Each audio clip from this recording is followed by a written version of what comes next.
The Last Word with Lawrence O'Donnell starts right now. Hey, Lawrence.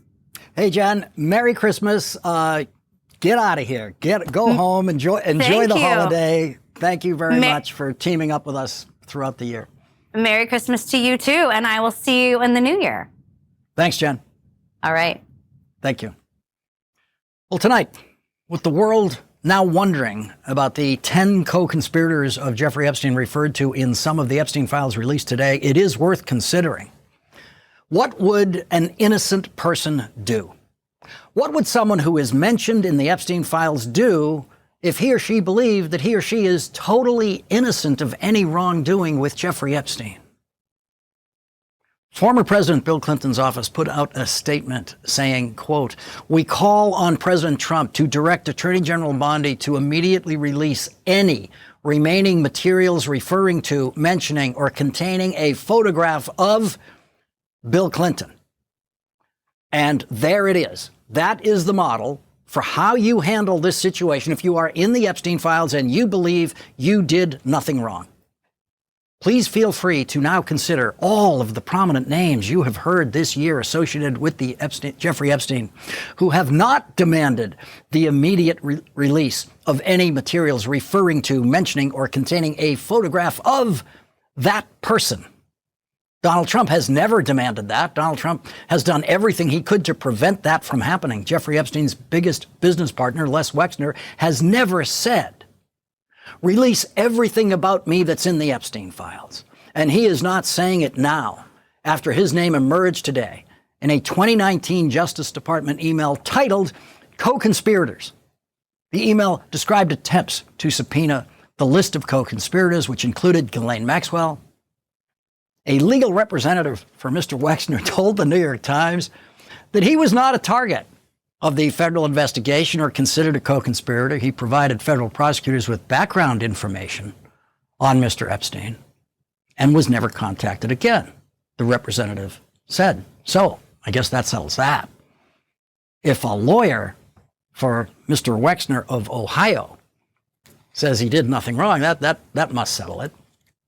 I would love to have that lawyer for Mr. Wexner of Ohio join us here on this program and tell us whether he responded to a grand jury subpoena and whether he testified to the grand jury.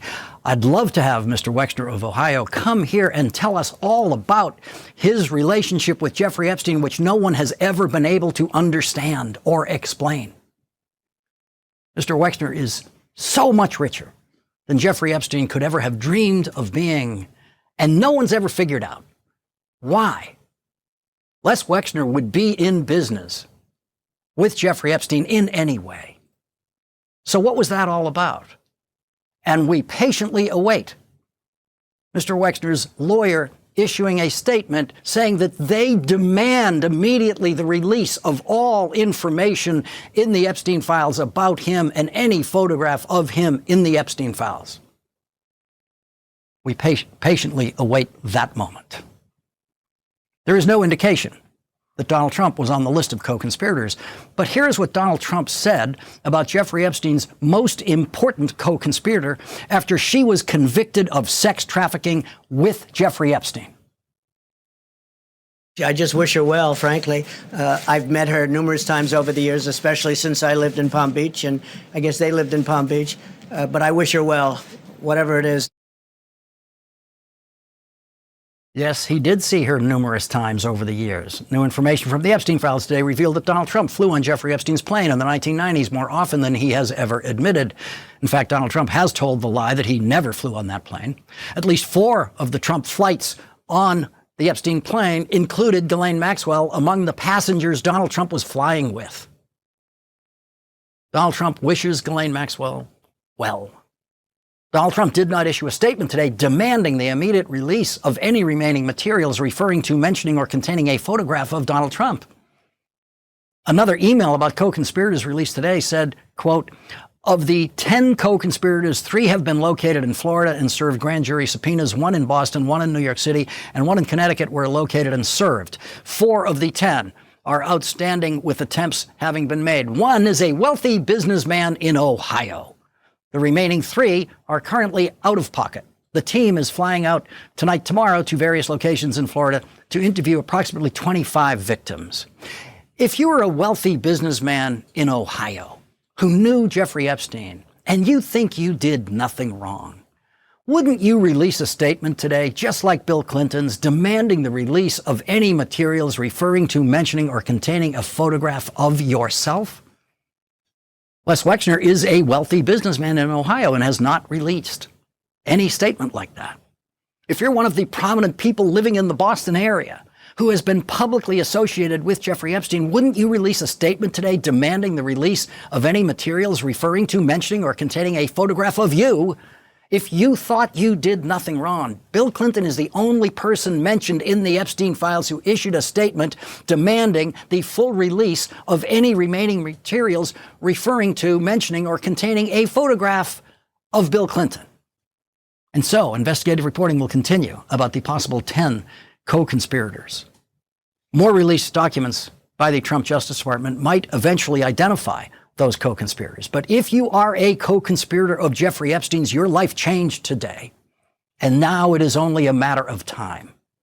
If you are a co-conspirator of Jeffrey Epstein's, you should know tonight that the clock is ticking on your secret. If you are a co-conspirator of Jeffrey Epstein's, you should know tonight that you have a rendezvous with the truth coming your way. Thanks entirely to a law passed by Congress to release the Epstein files, a law that could only be passed, not because any billionaire wanted it, but could only be passed because the victims of Jeffrey Epstein, who are now the survivors of Jeffrey Epstein, brought the moral clarity to Washington that demanded the release of those files over Donald Trump's objection. Those files have been released and will continue to be released over the objection of Donald Trump's Attorney General, Donald Trump's FBI Director, Donald Trump's Deputy Attorney General, who is Donald Trump's personal criminal defense lawyer. They all told the world in April that there was no reason to release a single document from the Epstein files and that the case was absolutely closed. They told the world there were no co-conspirators. They told the world there was no possibility of ever investigating or prosecuting anyone else for any kind of involvement in the crimes of Jeffrey Epstein and Ghislaine Maxwell. Donald Trump and his Attorney General and his Deputy Attorney General and his FBI Director have spent the year turning the Trump Justice Department into the Trump criminal defense law firm.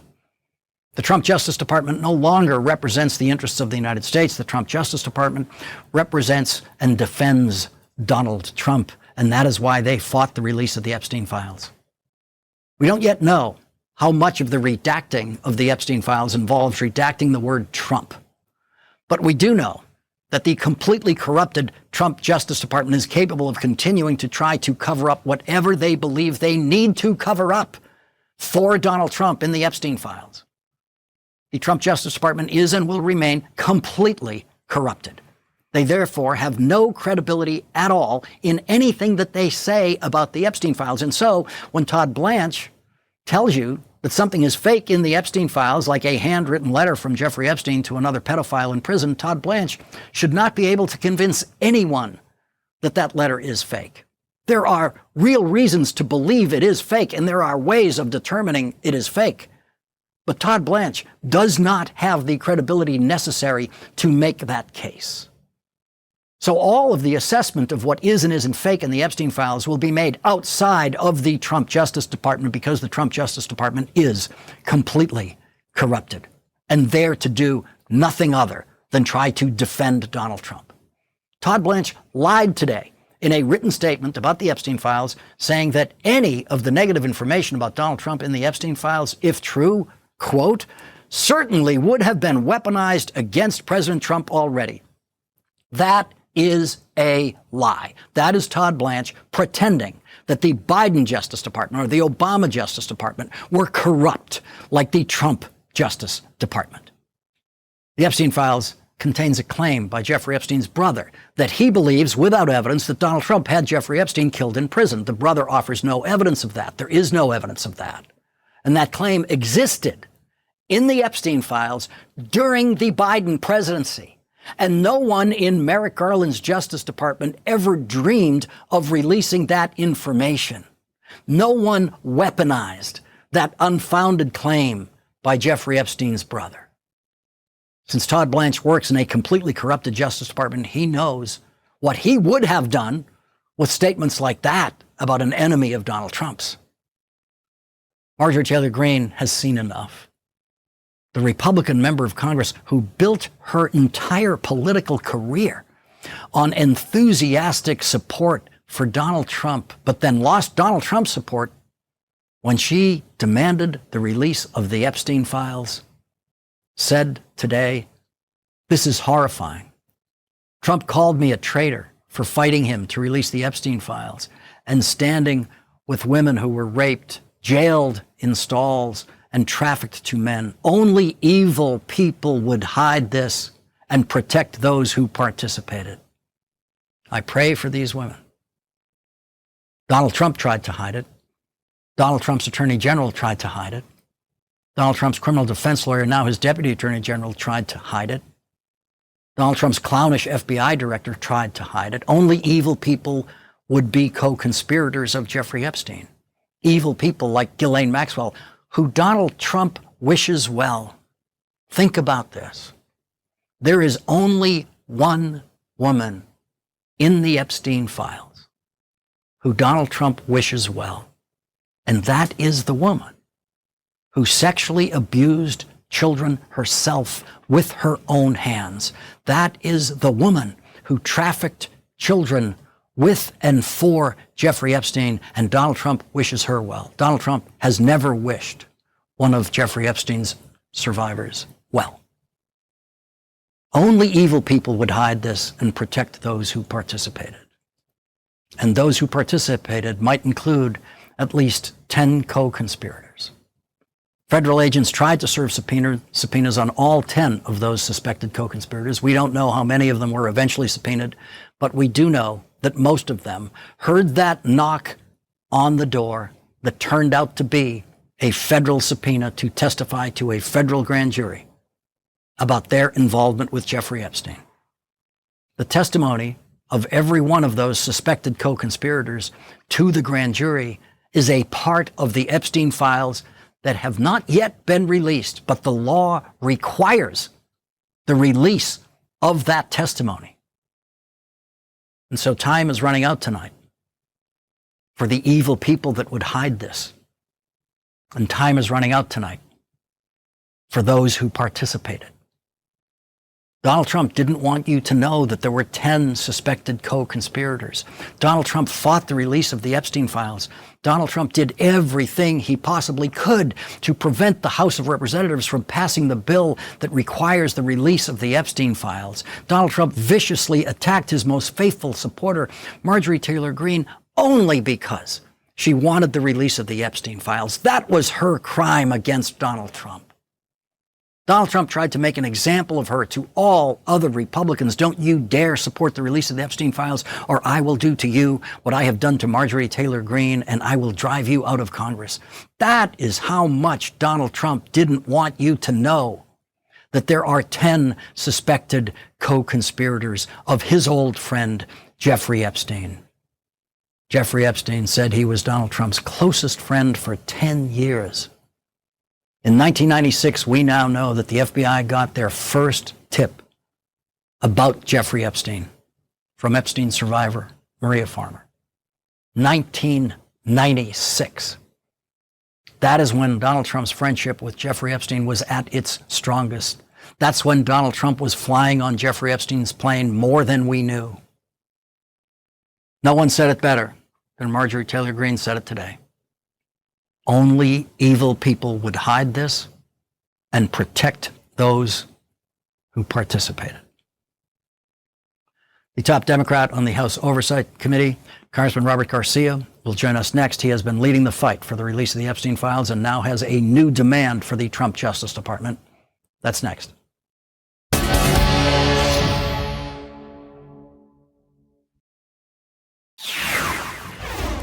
Congressman Robert Garcia is now demanding a Justice Department Inspector General's investigation about the first complaint ever filed against Jeffrey Epstein 29 years ago.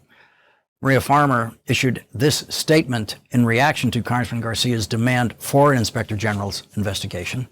We now all know that the FBI ignored my 1996 reports of Jeffrey Epstein and Ghislaine Maxwell's sexual abuse of minors and possession of child sexual abuse material, which I made not for myself, but for vulnerable girls like my younger sisters and Virginia Roberts Giuffre. Since then, they have engaged in a systematic cover-up to protect him and his circle of powerful abusers. This revelation brings some validation, but not justice or accountability. It must lead to real answers about who knew what and when and why our government's justice system failed so badly. Joining our coverage now is the top Democrat in the House Oversight Committee, Congressman Robert Garcia of California. Congressman Garcia, what are you now demanding of the Inspector General? I mean, it's first of all just outrageous that Maria Farmer made these, of course, went to the FBI, went to the authorities, made all of these pleas for help, put an actual case in front of the FBI of the abuse of Jeffrey Epstein, really for the first time, and the courage that that took. And the FBI then did nothing. Now, this, of course, was now in the late 90s. It was 10 years later that the FBI began looking into Jeffrey Epstein's sex crimes and all the horrible things he did to so many additional women and girls. Had the FBI acted on Ms. Farmer's courage, on her going in and actually sharing her story, we'd be at a different place today with so much trauma inflicted that could have been, of course, we now know, prevented. And so we're demanding that the Inspector General of the DOJ investigate the FBI so that we understand what exactly happened. Every single survivor deserves justice. Ms. Farmer deserves justice, and so that's what this accountability and this report is about. And in the past, this Inspector General has refused, by the way, to address requests from survivors. And now we're saying this is a different moment. He needs to answer to Congress, and we're going to hold the Inspector General accountable to this investigation. What is your assessment of the progress of the release of the Epstein files so far? I mean, what a complete both disaster. This is a complete bungling of this whole process by the DOJ. And one, it's illegal. It all should have been out already. We were very clear. The law is clear. It should all be on the date that was now been passed multiple days, and it should have been accessible and searchable by the American public. That has not happened. And now what do we get? We're getting an enormous amount of sloppiness. We're getting files that are being overly redacted. We're getting other files where survivors' names are actually mentioned. And yet, who's not being, of course, redacted? We have to look at all the files in front of us and see who is being protected. There's also, in this case, very seriously, as we know, names of co-conspirators that are possibly being protected and hidden by Pam Bondi and by the FBI and the DOJ. That is incredibly concerning. And so we're going to expose survivors, but protect co-conspirators and pedophiles. That is right now Donald Trump's Department of Justice. And I'm so glad that the American public is finally seeing that this is a massive White House cover-up. You have a law demanding this material. That has even more strength than a subpoena. If you get control of the Congress next year, you would have subpoena power over this Justice Department, but they are already in defiance of an actual law. What does that tell you about how they would respond to subpoenas? Well, we know this is the most corrupt administration in the history of our country, and it's certainly corruption at the DOJ. That should not stop us from using every single tool available to us to get justice and to demand it and get the truth. There is a long list of people that we on the Oversight Committee need to speak with. And at the top of that list right now is clearly Pam Bondi. What does she know? What is she covering up? What is Tom Blanche doing? Why the hell was Ghislaine Maxwell moved to a less secure prison? What does Ghislaine Maxwell know, and why aren't we demanding her to speak in front of the Congress as well? And then there's information as it relates to the banks, the FBI agents that are putting this information together. Who is directing the cover-up? Why are there so many redactions of the co-conspirators? And right now, at this very moment, the one man who has the power to actually unredact the names of all the men who raped, abused, and caused horror to these children at the time when they were so young and the trauma is Donald Trump. Donald Trump could right now get those co-conspirators, bring justice by ensuring that those documents are unredacted, that we actually can see those names. But he refuses to do so, and so our work has got to continue. Even if we're not in the majority, we got to do what we can to push, and when we get in the majority, you can better believe we're going to get everything that we need to actually solve this investigation for the survivors. Would you be in the majority subpoenaing the testimony of those suspected co-conspirators? Look, there's a long list. I mean, Lawrence, it's a testimony of the co-conspirators. We need every document.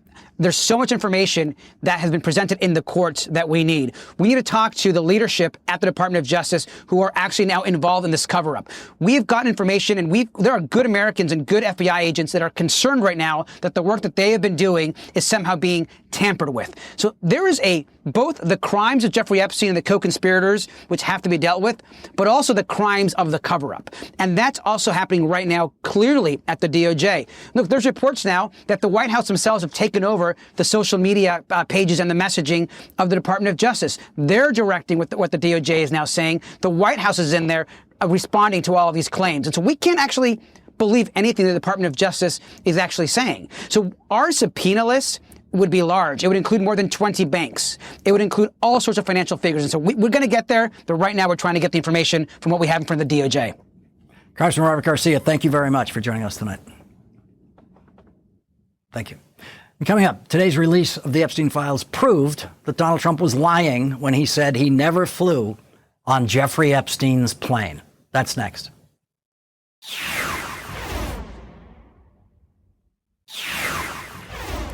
Just 2 years ago, about 2 years ago, on January 9th, 2024, Donald Trump boldly told this lie on social media.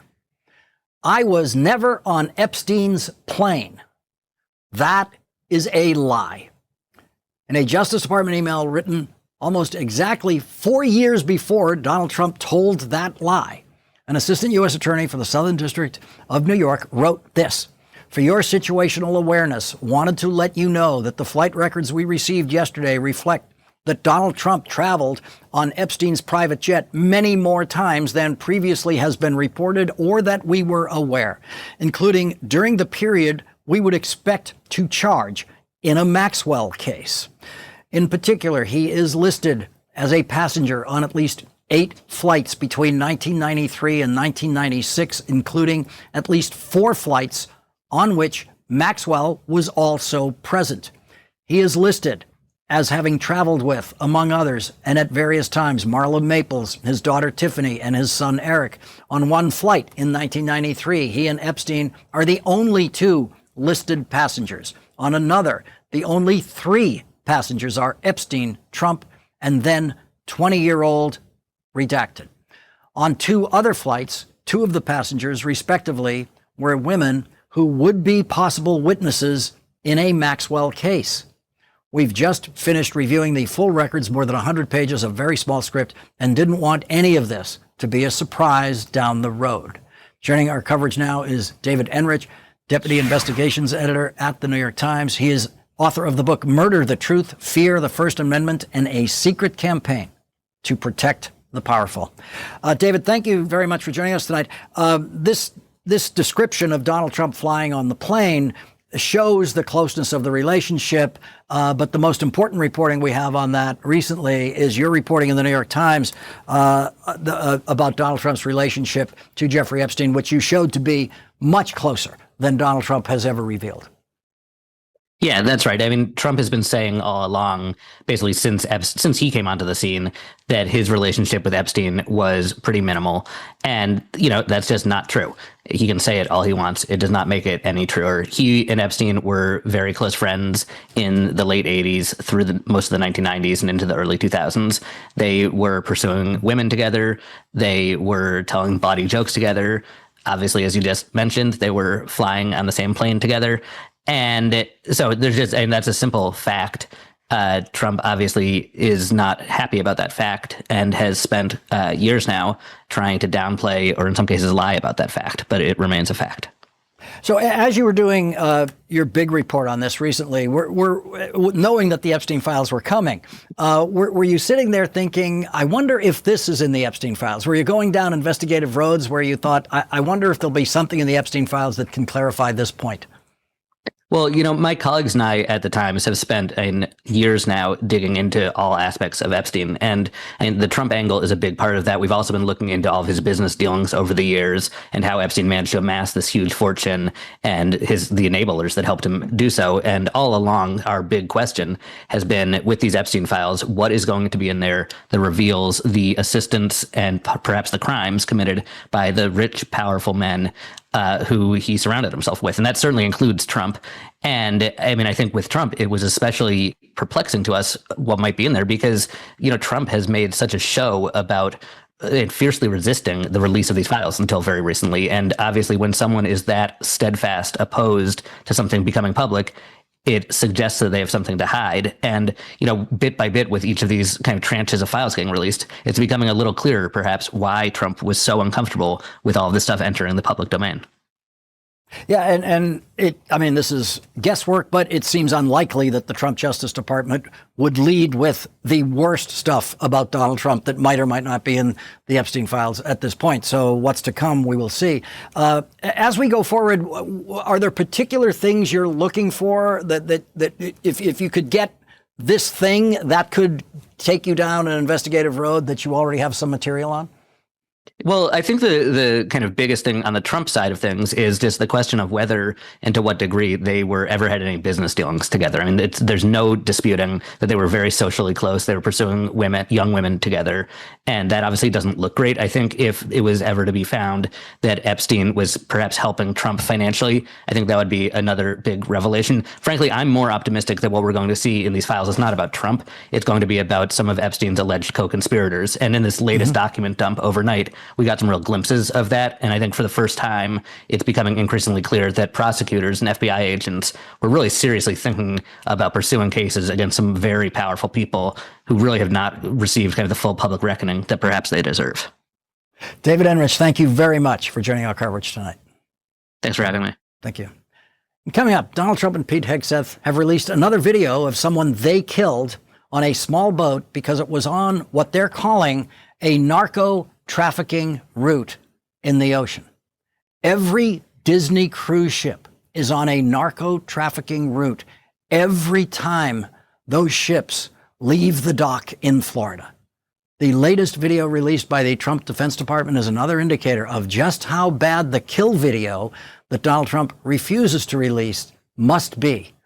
That's next with the top Democrat in the House Armed Services Committee, Congressman Adam Smith.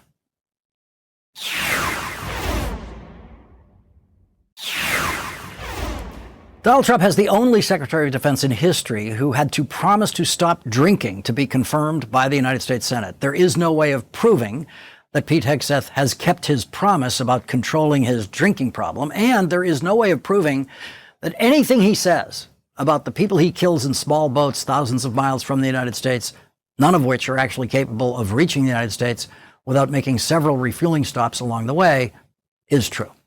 Pete Hegseth and Donald Trump have found a way of proving just how bad they think the video is that shows a second missile strike on September 2nd aimed at two men who were clinging to the wreckage of a small boat already destroyed by a first missile. Donald Trump and Pete Hegseth must believe that it looks like murder to any reasonable person, which is why they refuse to release that video and only that video. They are happy to release other videos of them killing other people that they must think don't look like murder.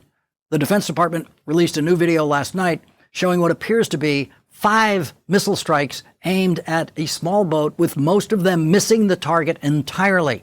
The attack destroyed the boat and killed the only person on that boat. Pete Hegseth's Defense Department issued a statement justifying the killing because the small boat was traveling through, quote, known narco trafficking routes in the Eastern Pacific. Every Disney cruise ship in and out of Florida is traveling over known narco trafficking routes at every moment that they are at sea, as is every recreational boat off the coast of Florida. The location of a boat tells you nothing about what is on that boat. Joining us now is Democratic Congressman Adam Smith of Washington. He's the top Democrat on the House Armed Services Committee. And Congressman Smith, when I see them releasing yet another video that they're very proud of, that seems to say they are deeply ashamed of the video that they are hiding, and they must think that it looks like murder on that video that they're hiding. Yeah, well, 100%. They don't like the way that video looks, and that's why they're not releasing it. Why we need to keep the pressure up on this administration to release that video. There's no reason not to. They've released, 25, 30 different videos now. There's no sensitive or classified information involved. But not only does the video look bad, but you've heard Secretary Hegseth, other Republicans describe it in a way that is fundamentally dishonest. And that will be obvious if people are able to see the video. I mean, you've got two people clinging to the bow of a capsized boat, already primarily destroyed by the first strike on that boat. The notion that they're trying to turn this back over and that they're communicating with people and they're about to rendezvous with somebody is completely ridiculous. So you're absolutely right. That's the one and only reason why this video isn't being released. It's because it makes their argument look bad. Well, and now that Hegseth has gone to the point of apparently lying about what we would see on that video in order to preserve his lies about it, he can't show it to us. Yeah, 100%. I mean, that is one of many problems with this entire operation. Is, the legal justification for it is a huge problem as well. But then there's your point about what do we know about these votes that are being struck? Now, we have a lot of information about narco traffickers down in that region over decades that has been accumulated. And I'm sure we do have intel on who actually is out there tracking.